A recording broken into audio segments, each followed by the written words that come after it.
दोनों झंझीर के आधा चानी ला बघवा ला दे दिया खाए ला बघवा डेरी अंगला खाई डेरी पालना दे दिया बघवा ला काट के और सची भी ला सच है कि अरे गरे साधु नो है और वो भगवान मां साधु बन रहते हैं कि अरे गरे नारी नो है सती नारी और कह रहा है कि जोगी के कहने ये को बूंद आंसू गिरे झंझीर के बेरा एको बूंद आंसू तक नहीं गिरना चाहिए सती अगर तुम्हार सत्य हिता तब बोला आधा चानी ला बघवाला और आधा चानी ला साग ला बना के रांध के जब देते है खात रहे और खात है तो साग ला सती नारी की हिस्स में साग ला लेके आई अपन लइका ला चीर के बना के तत्के बेर वो साधु महाराज भगवान मान के थारी मटका पले आंसू गिर गए वो सती लेकिन पूरा फेल सती सफल नहीं हो जो परीक्षा ले रहे हैं वो मत सफल नहीं हो कारण का है तो वो सती खींच के मैं 9 महीना ले वो लौक में रखे हैं साधु महाराज देव स्वरूप भगवान देव तमोला सोच में पड़ के मैं अपने लेकर चीर की रान के खवात भेजते तोर सच के मैं परीक्षा ले रहे हैं कहीं सही में सती नारी है अपन बेटा ला बला बेटा गई एक बार आवाज देके तब बेटा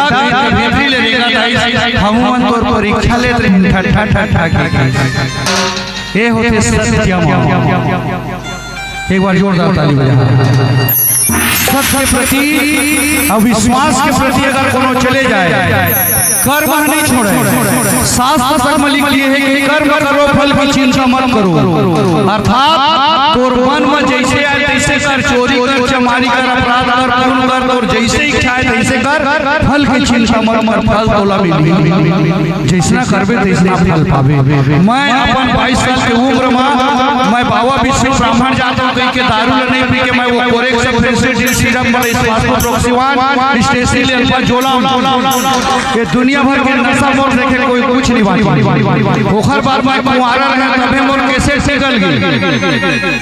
मैं 10वीं में 4 बार फेल गणेश भगवान के द्वार वहां आए चरण में मैं झूठ नहीं बोला 10वीं में 4 बार फेल मोर दू झन लइका मोर ननी देखे हुआ बोले बोले हो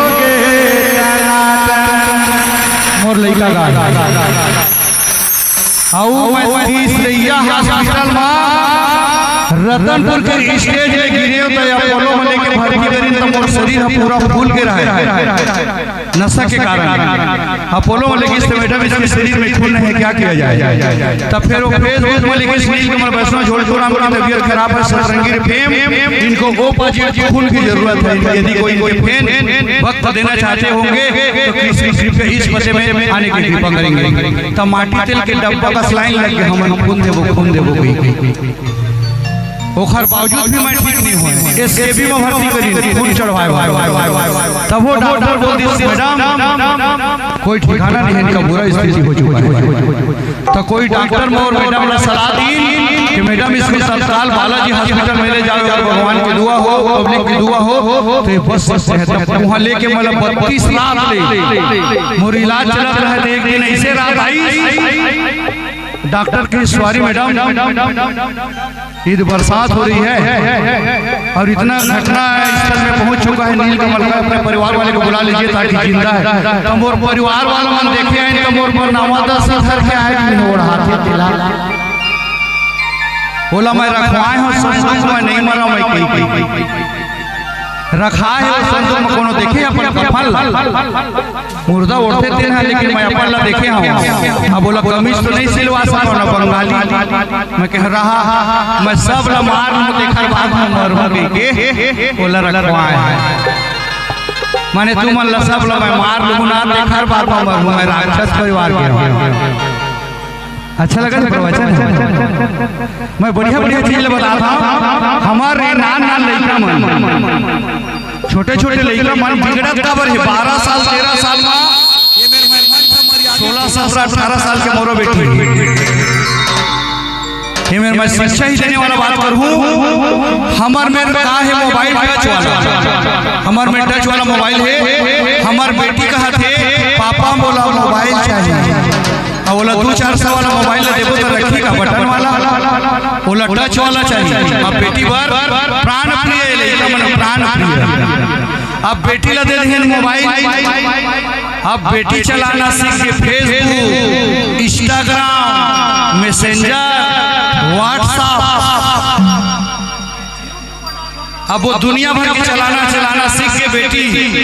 अब बेटी है तो संग में नहीं सुनते, जवान हो चुके हैं, दाई दादा के खटिया में नहीं सुनते, ओकर पर अलग कमरा चाहिए, तो ओकर पर अलग कमरा व्यवस्था कर। बहुत बड़े बात बोला था ना, मैं हूँ कोनो मेरे दूसरा में सुने हो नेला बता। अब बेटी टेन अलग से कमरा, और रात के दाई दादा मम्मी पापा सोच के लेकर मन सोच के मोहल्ला में सोवा पड़ा थे। बेटी टेन 11, 12, 1 बजे 1:30 बजे तक ऑनलाइन, बेटी टेन ऑनलाइन, बोला ऑनलाइन नहीं कहे, बोला गलत लाइन। अगर सही बेटी होही, चाहे कतको बड़े सिटी शहर के रहे, चाहे पहर के रहे, चाहे ग्रामीण रहे, देहाती रहे, वो 11, 11:30, 12 टचिंग में मोबाइल बिल्कुल स्विच ऑफ करके सोचे। वो 11, 12, 1 बजे 1:30 बजे 2 बजे तक कहूँ वो बेटी ऑनलाइन है, वो लाइन गलत लाइन में चल चुके हैं बेटी। ये शिक्षा देवा अपन बेटी बिहन्ना अपन लड़का मन स्कूल भेजा था, 6वीं 7वीं पढ़ा थे, 12-13 साल के बेटी ऐसे सच के जात है, बोला शिक्षा देवा बेटी दूसरी अगरबत्ती जला के स्कूल जा। वो साक्षात भगवान के ऊपर में आस्था आ जाए, वो गलत कर्म नहीं करे, बोला जागृत हो जाए भगवान के प्रति। ये चीज की शिक्षा देवा कभी गलत नहीं हो। कई औरत मैं देखे हूँ बिगड़ा बेटी तो बेटी, बाल बच्चा होने के बावजूद भी बिगड़ा। ये चीज हम इतना सारा गीत गाए हैं, कर्म तो भगवान ला नहीं छोड़ी। अच्छा एक गीत गाता हूँ, एक अंधा जाके मैया के दरबार में विलाप करते कि हे जगत जननी, हे रुद्राणी कल्याणी, का इस समय पाप कर डाले जाए तो मोला अंधरा बना दे,